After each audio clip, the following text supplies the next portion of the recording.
Sebuah tank milik Angkatan Bersenjata Ukraina dilaporkan hancur akibat serangan drone Lancet Rusia di desa Bolshie Prokhodi, wilayah Kharkiv. Serangan ini dilakukan oleh operator UAV pengintaian dari kelompok Sever yang mendeteksi keberadaan tank dalam kondisi kamuflase sebelum melancarkan serangan pada Senin, 3/3/2025. Berdasarkan laporan yang beredar, setelah target teridentifikasi, pasukan Rusia segera meluncurkan amunisi loitering Lancet.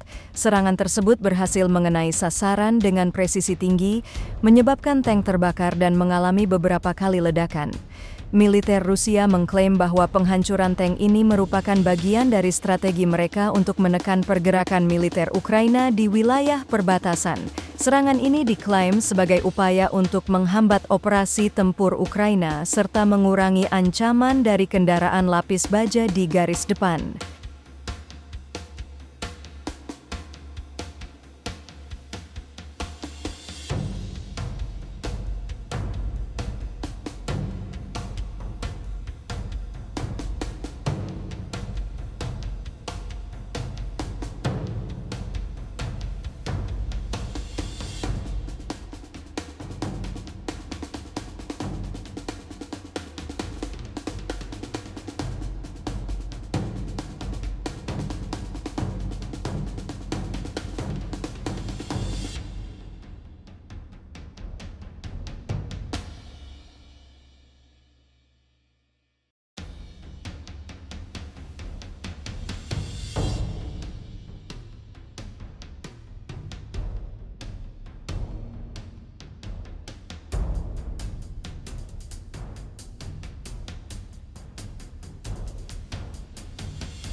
Download Tribun X sekarang, menghadirkan lokal menjadi Indonesia.